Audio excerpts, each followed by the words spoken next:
Speedy check, check, check.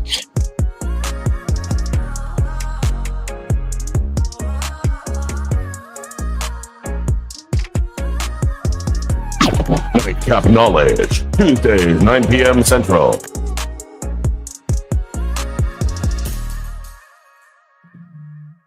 Ladies and gentlemen, boys and girls, you know what time it is? It is Tuesday night. It's 9 o'clock. Time for Nightcap Knowledge, baby. That's what I'm talking about. I am very, very happy to be here. Feels good to be on Nightcap Knowledge. It feels good to feel good, man. You know what I'm saying? Hope y'all feeling good out there.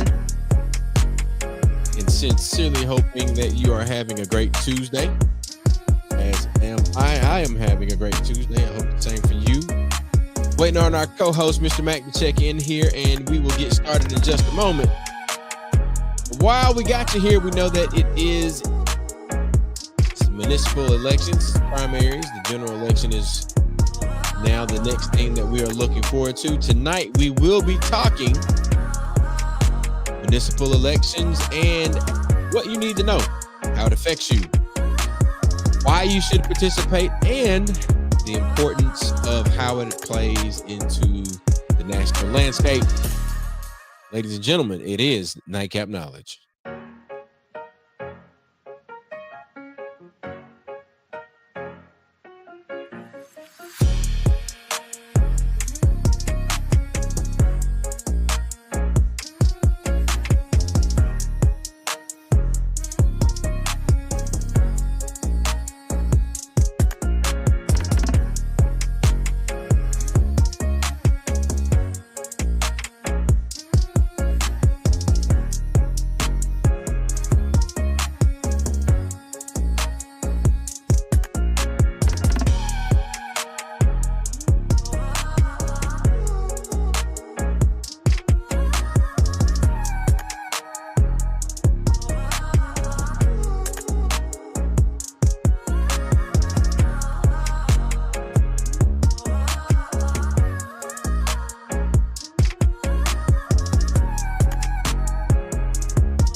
That boy.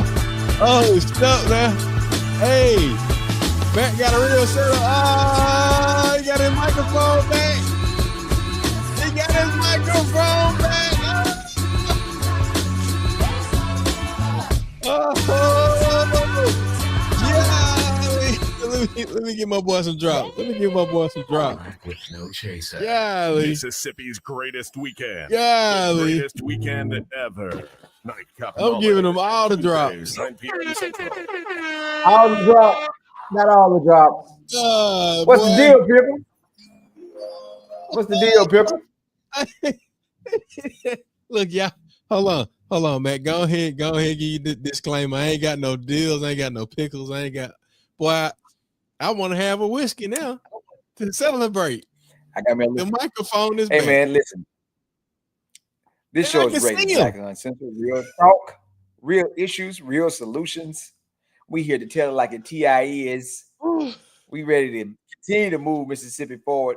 All gas, no brakes. Because remember, your freedom is your vote. And your vote is directly connected to your freedom.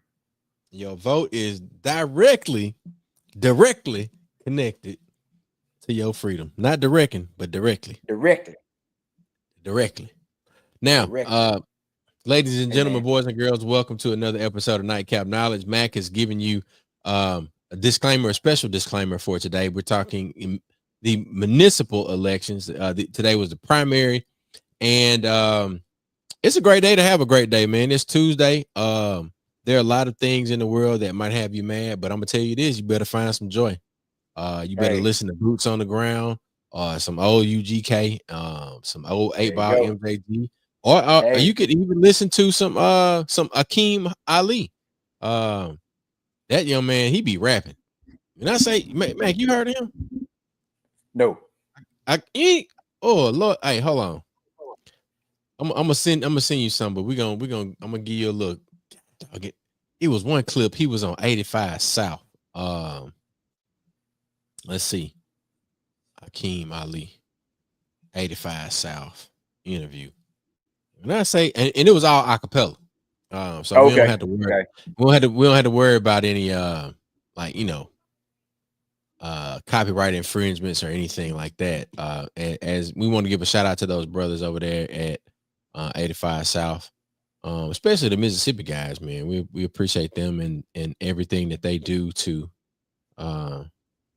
push things forward in this podcast space. They're really doing it.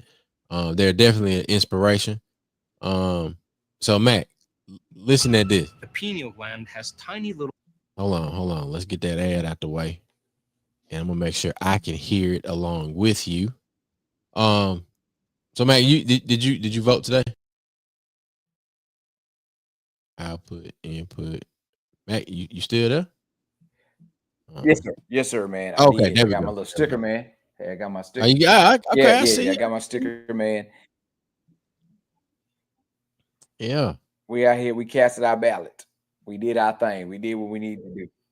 That's what's up, man. That's what's up. You So ready to hit? We You try ready to to do hit what we these can, bars? man. Oh, that's the brother. Okay, let's see what the brother got. Let's hit these bars. I'm gonna go ahead and go full screen on that thing. I also wanted y'all to know that this shit getting easier for me. The groove I'm oozing getting easier for me. At one point, you didn't even know who I was, and now you're searching Wikipedia for me. I'm really the largest. The speech that I gleek got them feeling the jargon. They can't identify the fly that I am. I'm an alien, you bitch. I'm really your Martian. Believe it. And I'm in my element, bad to the bone. I'm a skeleton. Limelight pop out the melanin. Lately, I'm living it up. I feel like potato salad. All the shit that I'm relishing keep me on top of it, like I'm paprika sprinkles. How I don't want to speak or mingle, but a bitch with her shit together really turn a boy on and be making my pee-pee tingle. And she know I'm blazing. She gonna have to fan a nigga. I went out of this planet with it. When they asked who could do it, I said, I'm Dominican. Now they think I'm a Spanish nigga. I'm the grooviest dude who exuding the cool, so they mimic and copy my mannerisms. But to get it is wicked, and trying to kick shit high kick it may give you an aneurysm. Watch back, let me cut up, cause I'm about to act up a donkey donk. Baby, give me that monkey monk. Really, I wanted your friend, but I'm hoping you give me some cat if your homie don't. Tell a bitch that I'm pressure, and every bitch that I touch, she a diamond when I finish with her. Don't take me no effort. She Route 21 when we meet, she designed it when I finish with her. These niggas ain't seeing this caliber cool that I'm on, and ain't nobody proving me wrong. The rap game is full of some lanes that I'm showing my ass and flexing my nudity on. Yeah. I'm ready to pop. It get wicked, and I do more dirt than a burial plot. I'm cold as a refrigerator, and I stay on top of it. You bitch, I'm a cereal box. Hey, the last line was everything for me, man. Did you hear him, man? It kind of broke up on me. It broke up on you. Oh man. Well, hopefully for the folks out there in WW land. Yeah, man. It didn't break up on them. But I'll tell you this, I'll throw it into the comments. That young man, it is he was the student of people our age. Say it like that. You're right. Yeah. And I think he's definitely doing his thing on the music circuit and representing Mississippi in a very lyrical way. Y'all can check out that little clip from 85 South. But that's not what we came to do. We definitely came to have joy. And then shout out to Josh. Josh knows Akeem Ali. But Josh also knows the importance of electoral politics. Okay. Josh knows the importance of making your presence felt and also being involved in your community. And that's typically how we operate. We're on the same page of showing up and being present in the spaces that matter most. So definitely being present in your community and doing the things that move your community forward in a positive manner. So Mac, give us the landscape of what you saw out there in Jackson today, and I'll give you some of what I saw in Gulfport. So we, it was pretty good. We saw a lot of folks. There were some issues. Let's start with that. We forced changing the precincts information. There was an issue at the Tulu precinct, and then what our fellow alumni called us about. So that's switching up last minute, like certain polling precincts. I saw one of the news outlets post today that 3 polling precincts changed, right? Like if that had been done last week, what difference would it have made in this election? But we did have a large number of folks that called us, to get folks to the polls in the Jackson metro area. We also had areas that we typically probably wouldn't get calls from that called us. Yeah. I definitely know that we are definitely covering a lot of ground, and the word is spreading more about what we're doing. So I'm looking forward to June 3rd election, because a lot of areas did not have a April 1st election.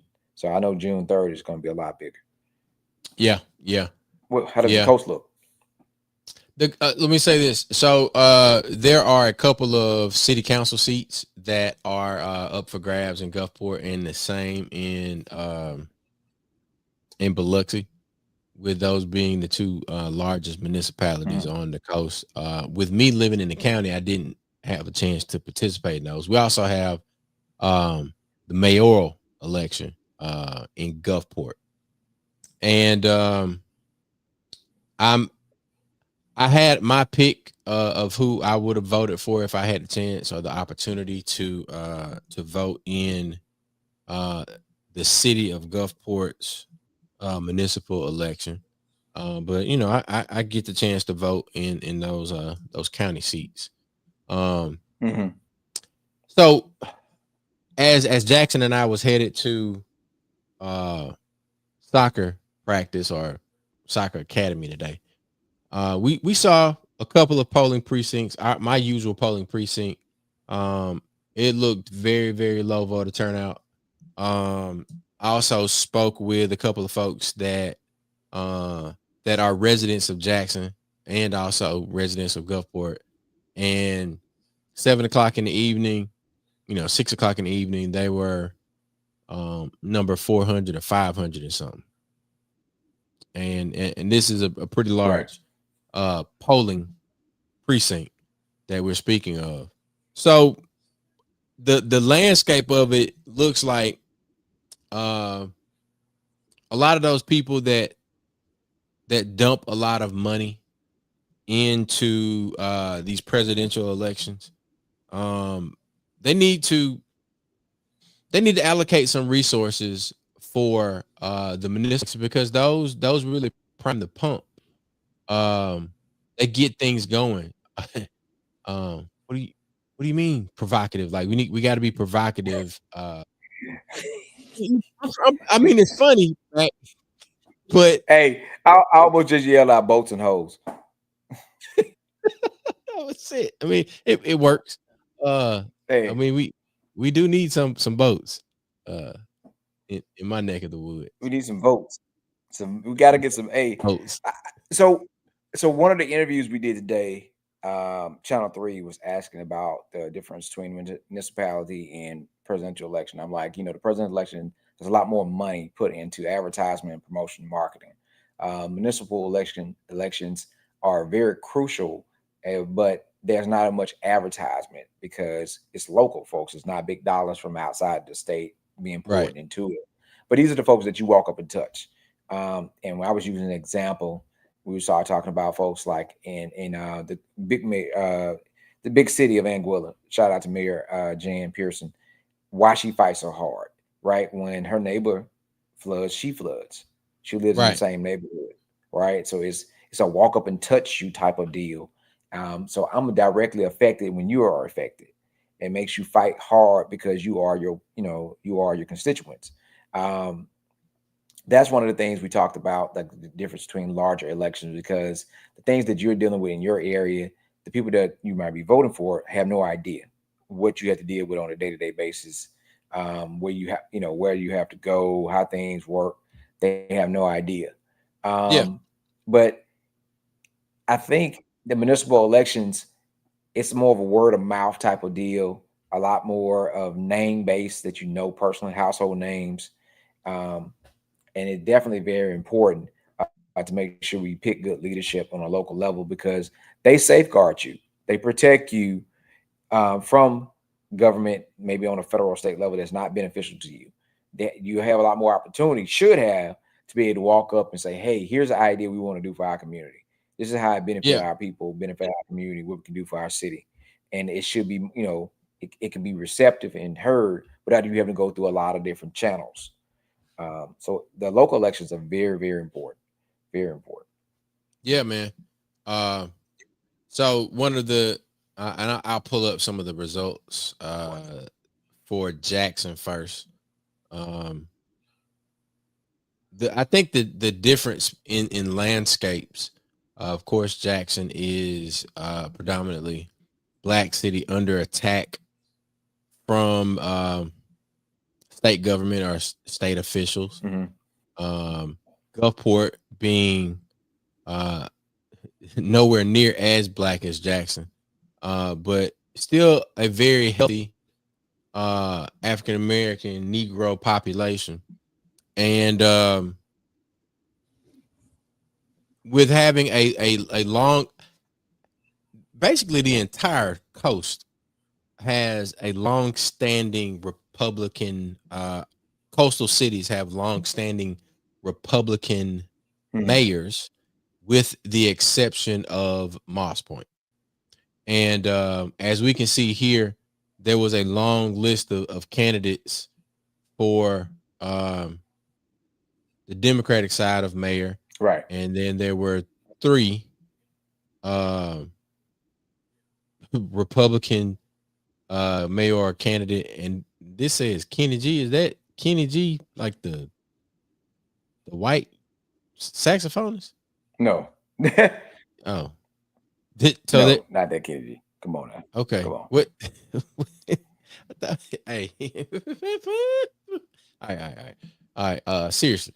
So as we can see, Antar had 16% of the vote, with John Horn having all the support of Northeast, Fondren, and probably a lot of other people, just to keep it a buck. 6,500 votes out of a city that is almost 100,000 people. The city of Jackson? Yeah. City of Jackson is was at around 150 some thousand. 150,000. It was fluctuating several years ago. It used to be 160, 165. You can look at the last redistricting stats. But the last census stats. But voter age population, then you're looking at the actual registered voters.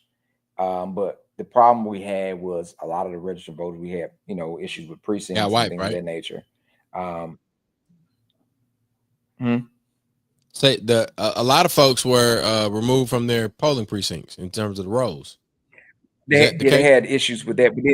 They had moving the polling precincts, and then we had people that were not on their roll in the polling precinct. So we definitely know that's going to be some issues that are going to come up later on after the votes are being counted. So one of the candidates was talking about how much he needed to win without a runoff, and he was saying like the number was like 13,000. So we know that what he said he needed in order not to have a runoff. So we know there are a lot of votes to be counted. There are a lot of votes to be counted, and we need to see what the tally going to be. What do you see now? What's the percentage of reporting? Percentage of reporting is not listed here. Let me click a little further to see. What you on 16 or this WLBT? is 16 WAPT. Go to WLBT and see what you find. All right, let's see what we got. Now I know 16 is doing live coverage. They are there on the spot. Okay, I saw that. Let's see WLBT.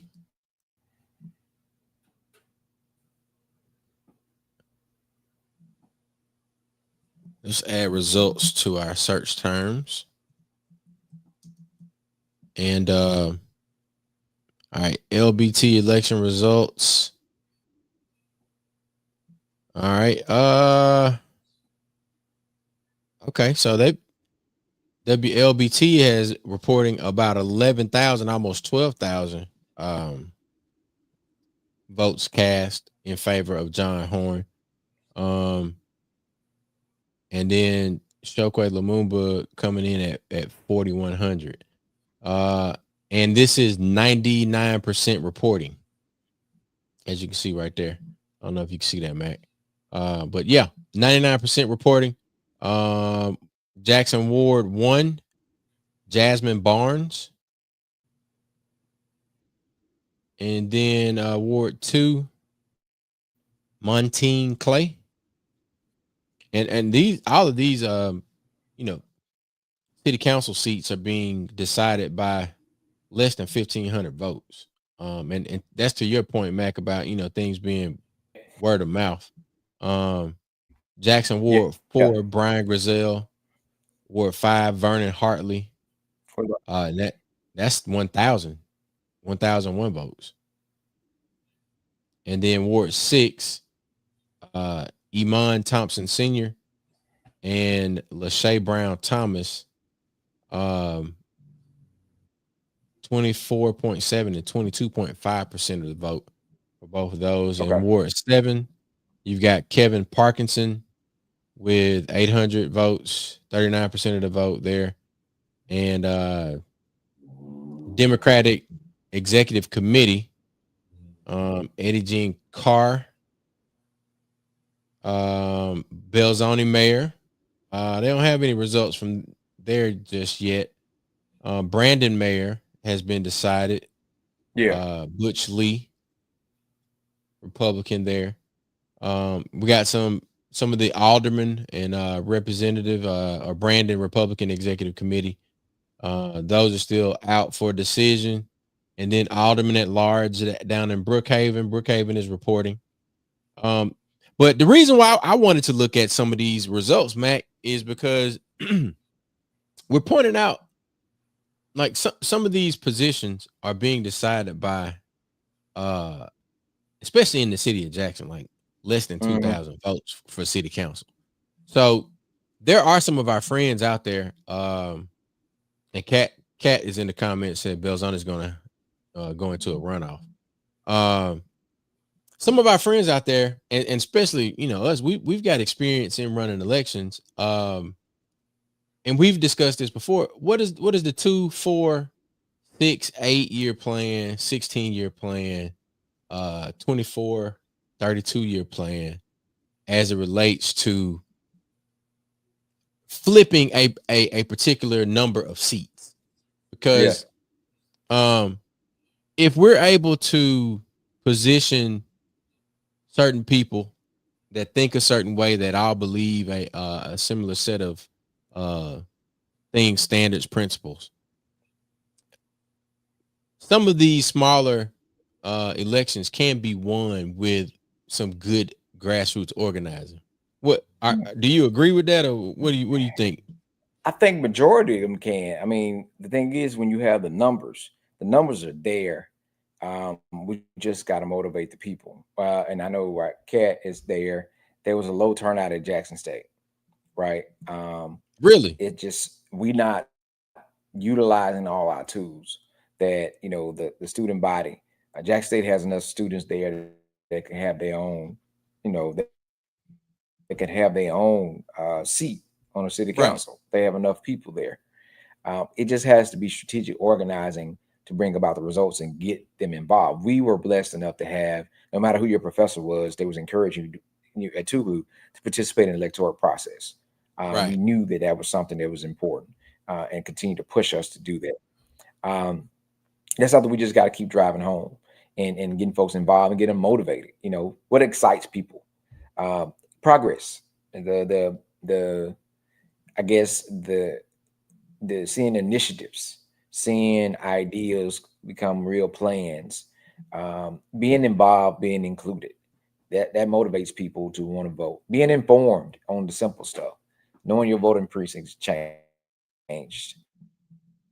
So you can do a lot of grassroots organizing, right? If you do my long-term grassroots organizing, it goes back to everything. Come back to economics. You know, you need money. You know, we don't have real estate in certain areas, right? Ownership. So that's why you don't have the population that you need to be able to do. You don't have the capacity to go buy houses and apartment complexes and things of that nature. So it's a lot of things that can go into being able to change the dynamics of what an area looked like related to the public officials that govern it. But grassroots is starting with a slow progress and being consistent, being intentional about going to certain neighborhoods and certain areas and having conversations and let them see that their voices are being heard and people that champion their ideas. That makes a big deal. Yeah. And having that people that champion that opportunity ideas, that makes a big difference. Yeah. We sound like we got a little delay. I'm just noticing. Having someone that is of the community. I know that too. Yeah, I'm gonna go out and come back in and see if I can catch up, or you just talk to him right quick. So we continue to encourage folks. I mean, I know a lot of times the way things look, that is very discouraging. We feel like that it doesn't matter, or they do what they want to do. We got to make them fight. We know we got to make them work for it as we continue to fight and work and continue to lay our game plans on what we want to see. Right now, and now we say, speak to Chuck. If Chuck is going to elect a new supervisor, then his community would say, what do we want the supervisor to do? What's the game plan when that supervisor take place about their neighborhood? If your neighborhood has been looked over for so long, then I need to have a list. I need to have a game plan on say, these are the things we want to see change in our neighborhood. Right. And here are some of the ways they can. Right. And people are like, well, we doing their job. You want progress or not? And it requires a lot. And the accountability part for us is holding them accountable and meeting them at the beginning of saying what we need them to do. Yeah. Kat just chimed in the comments. I wanted to make sure we very low, instead of preaching towards municipal elections today, Jackson State University held their campus meet. The candidates, students were not informed on the election today. That's a shame. And we got to do better. And I'm saying we, because, man, at the end of the day, Jackson State is a crucial piece of Jackson. Tougaloo is often looked at as the organizing school, or the school that's going to raise a lot of hell when it comes to speaking out against things that don't benefit Black people. And I don't have a problem with that being a part of our character as a school or institution, and as a part of how people remember us and what we do. So with that being said, I think it's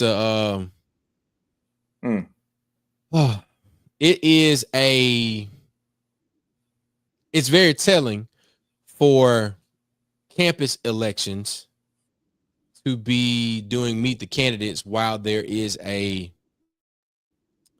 election, a municipal election, and ultimately Jackson State falls within a ward within the city of Jackson.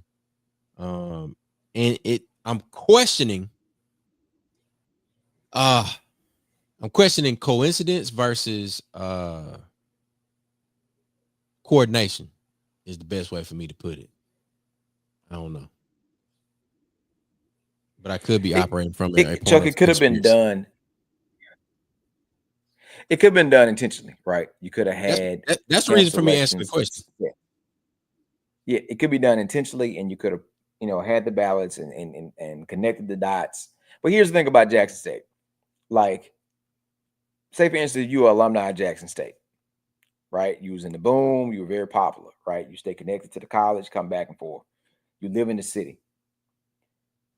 You could almost become mayor by being the alumni from Jackson State. If you went back and organized the campus, say for instance, what's Jackson State? Can you pull up the stats of Jackson State? What's Jackson State student enrollment? Student enrollment. Yeah. I want to make a point.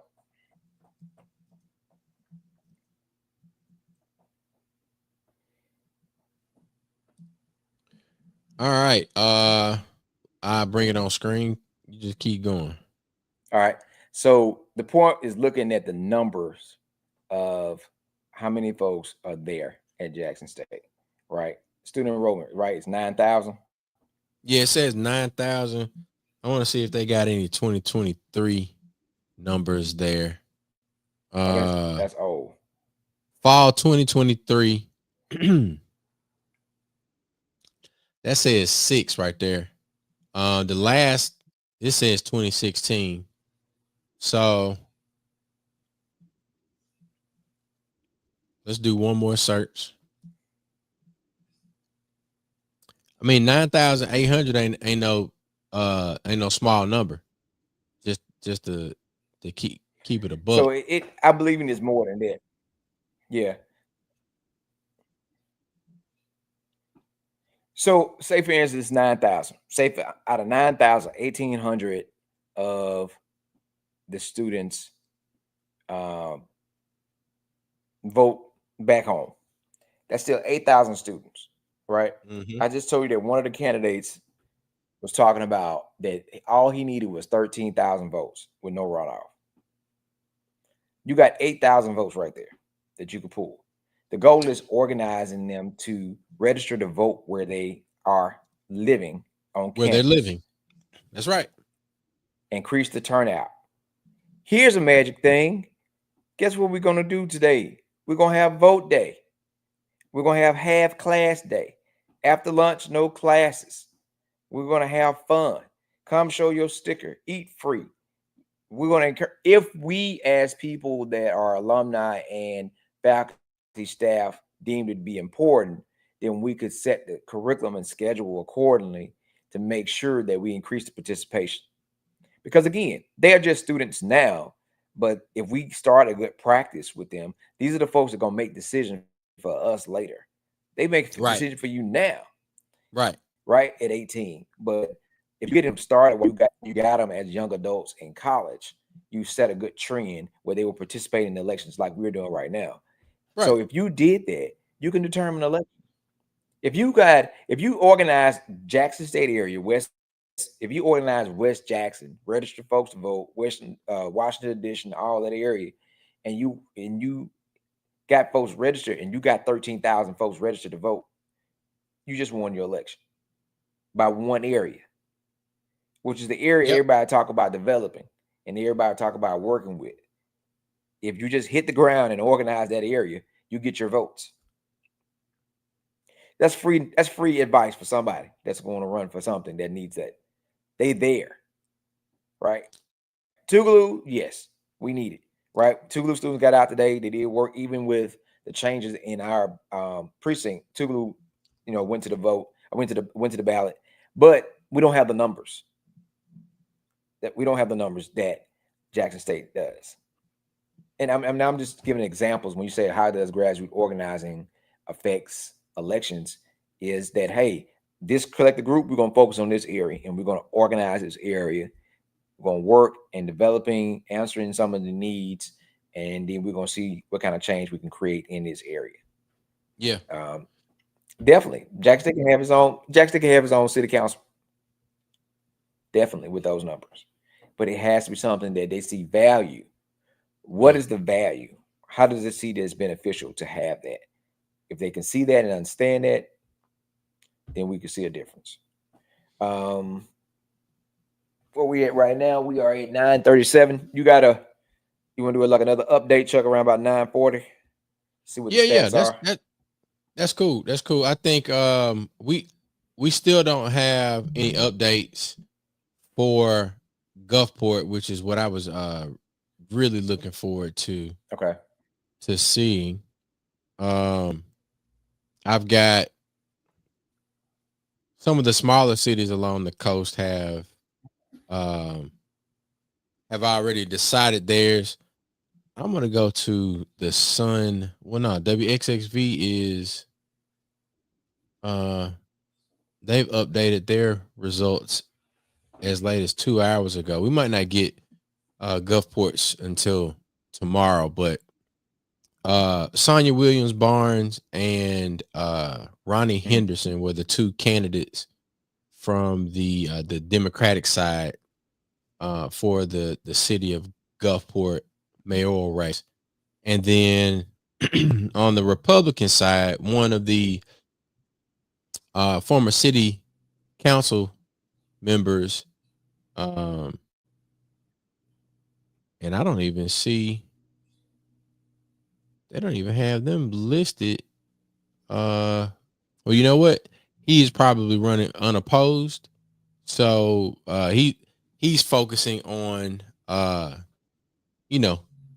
the general election. So with him not having to even expend any, and that's another strategy thing I wanted to point out. A lot of times in Jackson and even in certain municipalities, and I can only speak to Mississippi, some of our candidates waste their resources and time, or the better candidate, in my opinion, if we're looking at who do we have that has the best chance at winning, some of them have to waste resources in a primary when they really should be looking at, all right, well, what do we need to do to prepare for the general election? What areas, like you spoke to around Jackson State, what areas in our city do we need to spend time organizing, spend time doing voter registration, spend time doing voter education and mobilization?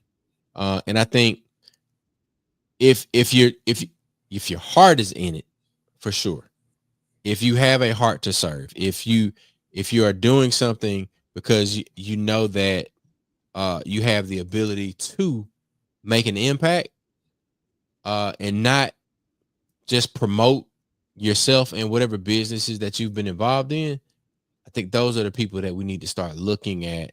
The people that are doing things just because they think they need to be done and they're not holding political office. Those are the people that I think that, in my opinion, should be seeking office. And we should begin to look at these county supervisor positions, these positions that have oversight over buckets and pockets of money. So yeah, that's what I got. I didn't find any results for the Gulfport election. We're going to do a refresh on the WLBT. Keep talking, Chuck. I got you. We're gonna do a refresh on WLBT's election results. And if you got, we got a question from Sabir. I'll read these results right quick before we get to your question, Sabir. Let's see what we got up here at the top. 99% reporting. Everything's pretty much still the same. Refreshed every 2 minutes right here. So it is pretty accurate. At 9:40 are the latest results. John Horn and Shoke Lumumba are the two that are sitting at the top of Jackson's mayoral primary. On the Republican side, you have Kenny G. And his name is spelled out here, not just with the initial like it was on WAPT, and Wilfred Beal. Only 200 or so, 300 votes, basically, for the Republican side of the mayoral race in Jackson. So let's get to Sabir's question. See what we got here. Sabir says, if you have a certain elected position of power, can you not hold two positions, mayor and another position? Because if not, you win one position, you lose the other one. I think, well, I know with city council, and Mac doing location changes. God, that boy flexing on us tonight. Hey man, I was trying to get closer to the internet on low key. Thanks, Chuck, for putting me out there. Hey man, hey, that boy changed his clothes real quick. Superman. Hey man. Look, I don't know about Sabir's question, because I know with city council people, you can't run for mayor and hold a city seat. So you have to step down from one, and then you would have to throw your name in the hat for the other. Now, if I'm not mistaken, I know that this was done in the past, that the person that ran for, they end up leaving the position, but they didn't had to leave immediately. I don't think, if I'm not mistaken, that it's just a conflict, because that you're going to have to, it's so much work. But I don't know for sure if you have to relinquish your city council position if you become, part of the legislature. And I don't know. So, but I think as mayor, that's one of those positions you have to let go. You know what I'm saying? Yeah. Like, right. That's like, that's a full-time thing, right? So yeah, it'll be hard. I don't know the stipulations, right? But I definitely don't think that you can hold the mayor position and still hold another position on a state level like that. I don't know. If somebody else knows, that's definitely a good question. Kat, if you can check it out. That's a great question. I'm just watching because I'm close to the results too. I'm watching the TV update. Okay. What are you seeing? Is there anything new that we I see? Go ahead. I saw Flowwood 48%. So that's it right now is 99% reporting, with 48% going towards Horn. If I'm not mistaken, he needs 50 plus 1.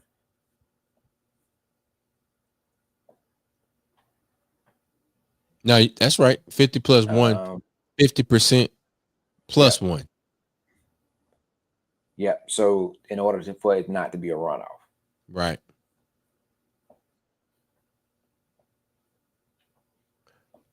So, Matt, what's the vibe? So different people were talking like, well, you hear a lot of folks talk about a change, right? You hear a lot of folks talking about they want to change, right? So what does that change mean? Is it a change that you want the current,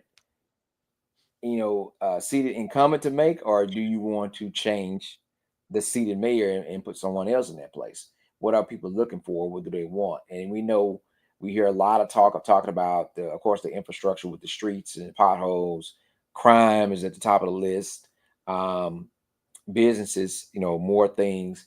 Those are the main things you hear. Crime, businesses, infrastructure. Yeah. And then, of course, the water is connected to our infrastructure here, because that's something that the city lost the ability to manage its own water system. So that's a lot. And then with the takeover, so much with the capital, being able to make the decisions in the Jackson area without consulting anybody from Jackson, not even the Jackson, delegation that represent them on the state level. So it's just a lot that's happening. But again, I tell everybody, you ain't never seen nobody fight for nothing that ain't worth anything. So all the stuff that we hear about the city, why is there such a hard fight for about somebody to take over and to be in charge of it, to get the things? Because just being honest, the city is predominantly black now. When white leadership was in place, the city of Jackson had everything, right? Everything belonged to the city. You're like, how does the airport belong to the city? And you got to go through Rankin County to get to the airport. Where it belongs to the city, right? The reservoir belongs to the city. Everything belongs to the city of Jackson. And when the white flight took place and black leadership came in, now we're like, well, it used to be ours when we had it, but since you didn't give it to the people, you gave it to the city. So now you want it, you still want access to it and you want it back. So at what cost? Because it has the potential to make money. That's right? it. It's all about money and power. Follow the dollar. And we got to stop wanting folks to do stuff for us because that's what we need them to do because it'll help us and it's the right thing. No. How do they benefit? The person that we ask them to help us, they have to benefit for some way. And they looking to benefit, right? You can be here, but you won't own here. That's a big difference. When you don't own here, people can just say, hey, you know what, Chuck, it's time for you to go. Yeah. Ownership is everything, man. Ownership is everything. And oversight. I mean, you being able to be in positions where you can make decisions that impact the world around you. Those are business decisions. Those are political decisions. Being able to craft legislation that benefits your community is something that that we should organize around. I mean, and that's the point of us talking about the what that you need to know. The what that you need to know is to make things happen in your city. You have to have city council and the executive office of the mayor to be able to be on one page, and then those people have to advocate and hold court with businesses that are looking to make investments inside of your city. Same thing with the county. I mean, the county doesn't have a mayor or anything like that, but those supervisors are responsible for where neighborhoods are going to be built. Those commissions that are formed and appointed and informed by the county leadership.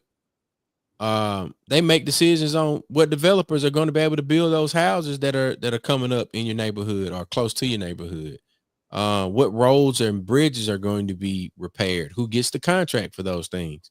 And then ultimately, when you start talking about how all of this fits together, you have your state level officials, your representatives and senators that are going to work in conjunction with the folk from the rest of the state. How are we going to get more people? What y'all got going on in your area? All right. We talking about doing this in our area. Let's see if we can get these things together.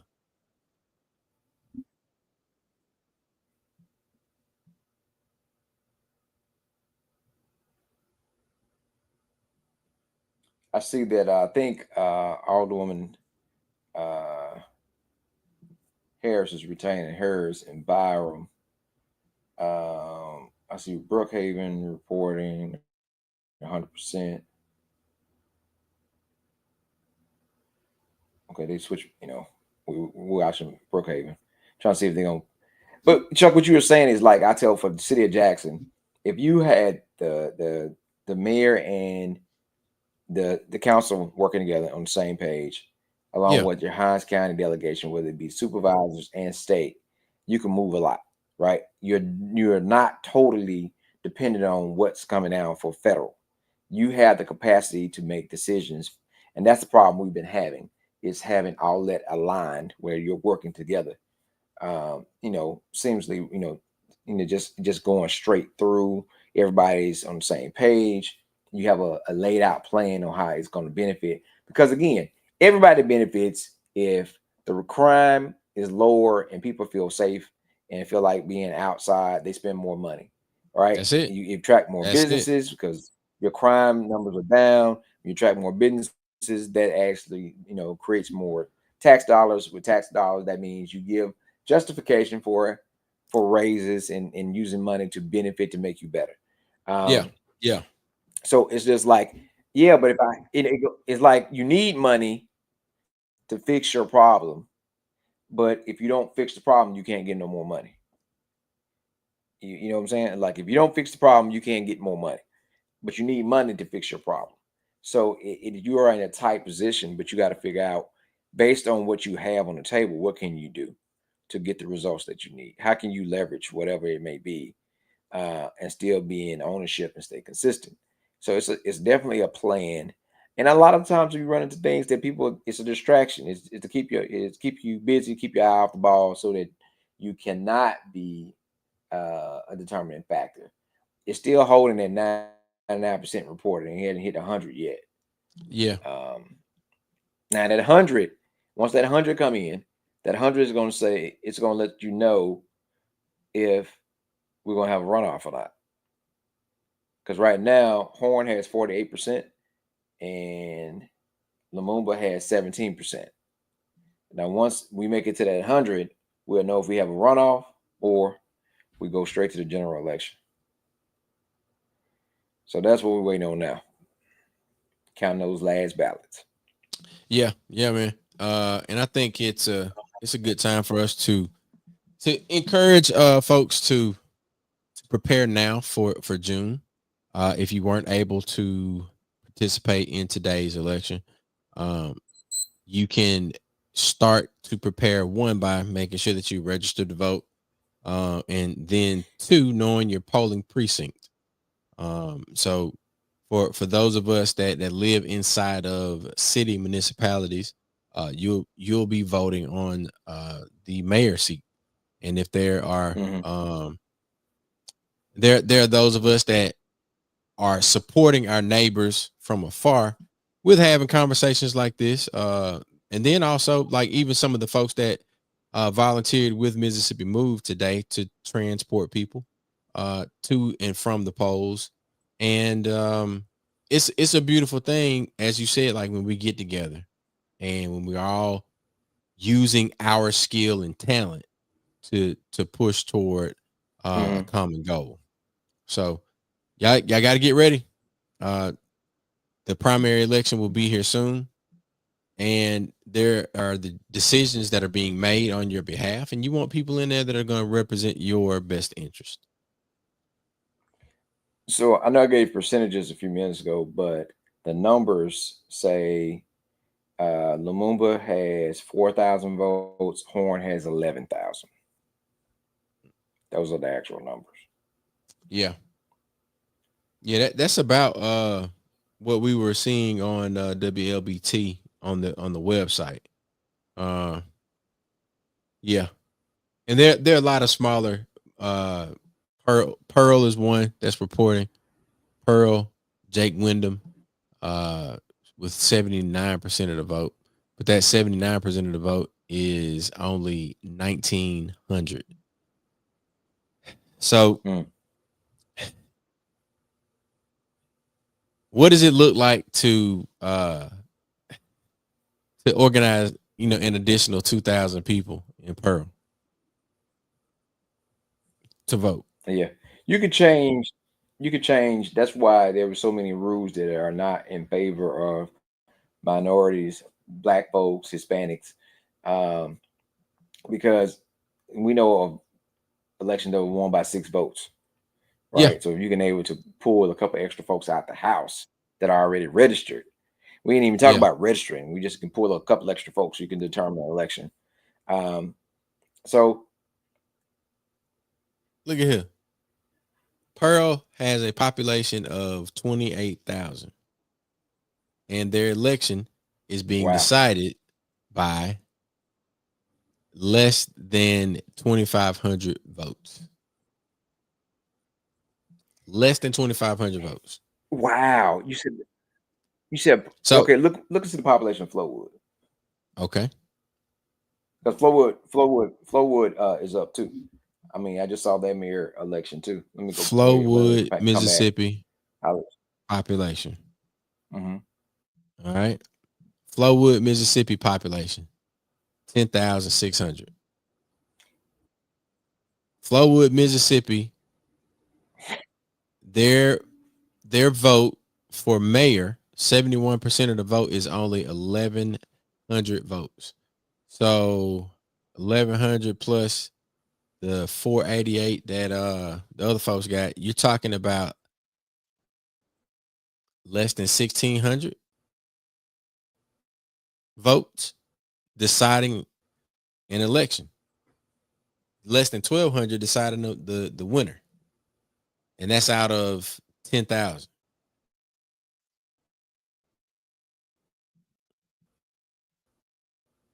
10,675 people, population of Flowood, and that is as of 2023. Sources from the U.S. Census Bureau. People, we got to hear numbers and make it make sense. That's our point. Right. You got to hear real numbers. Now, we in the city of Jackson. Well, go ahead. You finna say what I'm finna say? Oh no, say, Chuck. You go ahead. Look, I hate to be that guy. What? I hate to be that guy. Matt, we done playing parties that have had more people at the party that participated in the election. In some of these municipal elections, we've had more people to I was attend going a whole something at different the direction Mississippi. with it. Well, go ahead. Go that direction. I was going to talk about economics. Okay. Talk to me. Flowood has 11,000 people with all those businesses that we take our money to. How you think them people in Flowood living? Why they living so good? Because tax dollars don't have to go that damn far. The tax dollars don't have to take care of but a small residential side of the area. So if they have an average income of 46,000 or more that live out there in Flowood, then we take our money to Flowood and their businesses thrive. They don't have nothing to worry about out there. They live immaculate because they got more businesses than they got people. And the voting age population said that you only need 1,100 people to decide a mayor election. Same way, Pearl ain't no better. Pearl got 28,000 people, and we've been driving to Pearl forever, spending money. Come on. What I'm telling you, but by design, businesses and things are moved there. They don't have the numbers population-wise to make it make sense for people to go out there and have the businesses that they have. They move them out there knowing that people will come out there. Knowing that people will come out there. There's and they've had mayors, county supervisors, legislators, they all make deals for businesses to move or go to a specific place. We know that. But you cannot tell me that these bedroom cities. Go live, Chuck. 16. Go to where? Go to 16. Antar speaking. 16. All right, hold on. 16 sure. Is it on we should be able to get to that through their Facebook live page. All right, got it.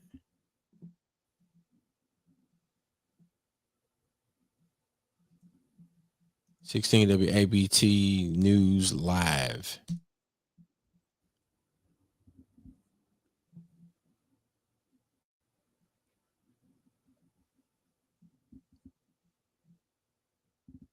All right. T-Mobile got to get that bill. Oh, never mind. Get real-time meeting hear transcriptions that? and insights with AI. Yeah. God dog it, T-Mobile. Get out the way. Recaps, sales with intelligent coaching tools, and maximize every conversation on every device. Experience AI in action on the network that takes it further. This is next level performance. This is Dialpad from T-Mobile for Business. Man, they got all of that ad. I want to thank, first and foremost, in Balance at the Home, I want to thank them first. But I know that there were a lot of people who were holding signs today that were standing up for long hours. I want to thank each and every person who participated and supported. People who have been with us throughout all of these campaigns. I want to thank the people who voted for us, and I want to thank even the people who did not. And I want to speak to you. I want you to know that I will be out in your community. I will be knocking on your door so that we can make certain that you have a clear understanding of the work that we've been doing and the vision, going forward. That's what we want you to know. I want to be clear that we're going to correct this narrative, because the reality is that this is but for God, right? If it had not been for the Lord, we wouldn't be here. There is every reason that we should not be standing here before you. Every reason, because they've tried to tell you things about who I am. They've tried to tell you things about what this administration is about, right? And giving a false narrative, right? They've tried to not speak about the accomplishments of this administration. Been very little discussion about the vision moving forward. And so we're going to come to you so that you have a direct and clear understanding of who we are and why we're fighting for you. So that you have a clear understanding that what this campaign is about you. It's about having an ability to affect the quality of life that you deserve. Right. This campaign is about making sure that our city remains as our city, right? And so we're going to be everywhere that we can be. We're calling in the reinforcements, right? To make certain that we're pounding the pavement and knocking on each and every door. And so I'm grateful in this moment. I want those that did not vote for me to understand that I want to be, and I have always wanted to be, a mayor for every part of Jackson. And I become passionate anytime I see people suffering at a disservice. I become passionate when I see Jacksonians not receiving the dignity of water. I become passionate about Jacksonians when I see people or contractors trying to raise prices that you'll have to pay, right? I become passionate anytime I think that people are harmed. And I've been passionate whether it affected parts of West Jackson or South Jackson. I've been honest when the city made errors, such as when a young high school graduate died at the hands of not correcting a mistake, right? I am a truth teller. I believe in truth, no matter who's telling it, and I'm for justice, no matter who it's for or against, right? And so the narrative will be, well, there's a case. I'm going to be clear that I am not guilty of any wrongdoing. That's right. I am not guilty of any wrongdoing. I am not guilty of any wrongdoing. But I admit that I love this city so much that I'm going to fight relentlessly in order to make certain that everybody gets the quality of life they deserve, right? All right. And so we're happy to be here. I'm grateful to these people who, it's one thing in a campaign to talk about people coming out and supporting you. All right, Chuck. One thing to talk about people holding signs or making phone calls or doing these things, but when everybody has tried to give you every reason to not. So, Mac, what you think about Brother Antar's comments? I think he's showing some fire. The thing is this enough fire with enough time to be able to change the narrative? He got to get the folks to listen. He's got to hit the streets and he's got to pretty much get all of the votes that were cast for the other folks that was running in the race, plus get some more folks involved. Because what's the runoff? Mac, you breaking up a bit, bro. I'm missing some of the things that you're saying. Yeah. What was it? I'm not getting any of the things that you're saying. And what we're doing right now, ladies and gentlemen, we are we're looking at brother. Let's get ready to start the shit. Shokwe and Tart Lumumba speaking. We get ready to start winding down, but I was looking at what the runoff election date was. Gotcha. We're gonna look up the runoff election date for Jackson, Mississippi. Of course, if you have any questions about any of these things, you can always go to the Mississippi Secretary of State website, and all of your election calendar dates will be listed there. So it's pretty easy to do. As you can see right here, I've searched Mississippi SOS election calendar. We're selecting it here, and you can scroll down. That's February. We are in April now, and primary election day, as you can see, is right there on the 1st.